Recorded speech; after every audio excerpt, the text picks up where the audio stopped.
মানবিকতা আজও বেঁচে আছে।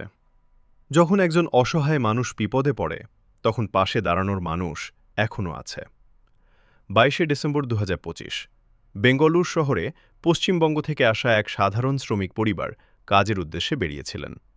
হঠাৎই পেছন দিক থেকে দ্রুত গতিতে আসা একটি স্কুল বাসের সঙ্গে ধাক্কা লাগে পরিবারের এক বৃদ্ধা মহিলার। দুর্ঘটনায় সেই বৃদ্ধা মহিলার একটি হাত মারাত্মকভাবে ফ্র্যাকচার হয়ে যায়। রাস্তার মধ্যেই পড়ে যান তিনি, ব্যথায় কাতর, অসহায়।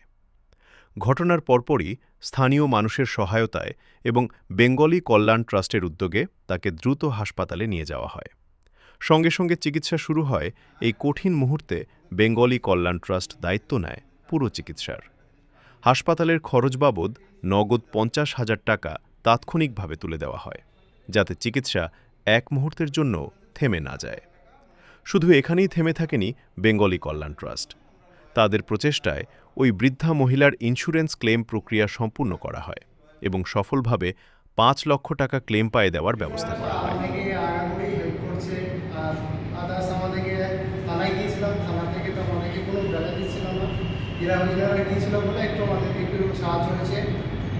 আর বাকিটা বেঙ্গলি কল্যাণ ট্রাস্টের মাধ্যম থেকে এখানে আমাদের বোনরা আছে, অনেক ভাই আছে, যা আমাদের এক বুড়িমা আছে এখানে। যাই হোক, উনি অসুস্থতা তো ছিল না, এখানে অ্যাক্সিডেন্টের কারণে ব্যাপারটা হয়। তো আমরা যে আর্থিক সহযোগিতা এখানে করলাম, এটার লক্ষ্য এইটা না যে আমরা টাকা দিয়ে ভিডিও বানানো।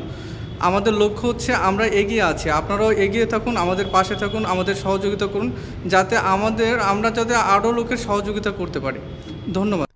আজ সেই পরিবার একা নয়। তাদের চোখে জল কষ্টের নয়, কৃতজ্ঞতার। কারণ কেউ একজন নিঃস্বার্থভাবে পাশে দাঁড়িয়েছে।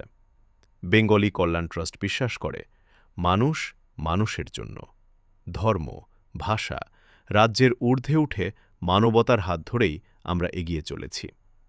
আপনিও যদি চান এই মানবিক যাত্রার অংশ হতে, বেঙ্গলি কল্যাণ ট্রাস্টের পাশে থাকুন। একটি সাহায্য একটি জীবন বদলে দিতে পারে। বেঙ্গলি কল্যাণ ট্রাস্ট মানবতার পথে এক নির্ভরযোগ্য নাম।